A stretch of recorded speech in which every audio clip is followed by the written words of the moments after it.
Alright, so quick video on how to pull a flywheel from a 550 and I guess really any other kind of jet ski. So you got your flywheel puller. I just left mine on. So how to do it the right way is that you want to make sure all your bolts are in the same amount, like the same amount of turns in, so that you don't get like uneven pressure on it. So then after you do that, you want to be real careful as well that you don't put these threads in too far, or else it can contact the stator and then ruin that. So that's really important too, so be very careful. And then just throw in your main, your puller bolt, throw that through it. And then after that, people use impacts, people use hammers to like tap on the end. I like to try to avoid all of that because the tapping, it can mess with the crank, I've heard. And then the impact gun, using the impact gun on this is really hard on the threads, so you can actually just tear all the threads out of these like kind of cheap pullers. So I like to just I got these really cool tools. You saw like probably my coupler tool, and then I got this tool, my drive shaft holder from Jet-Ski CNC. So this is pretty sweet. So you just keep your flywheel up like this.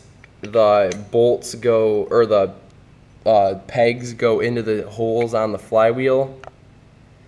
Hold the flywheel. So I held the flywheel with the ratchet, the large ratchet, and then I put this breaker bar onto the puller, and just nice easy pressure and just turning around.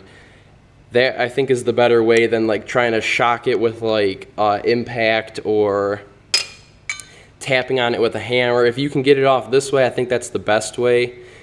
Try this way before you do it, and before you try tapping on it with the hammer and the impact and stuff, because I think this is just a lot safer, a lot less chance that you're gonna break something. So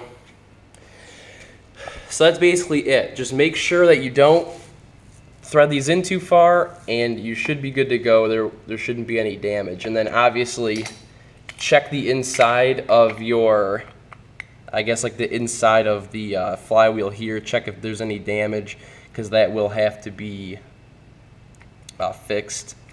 So, and then I'll do another video on how to lap a flywheel to the crank so that you don't get any like the micro welding from the vibrations that can actually weld the flywheel to the crank. So I'll do another video on that, but that's kind of the basic how-to on how to pull a flywheel. I did mine inside the ski, no problem, no issues at all.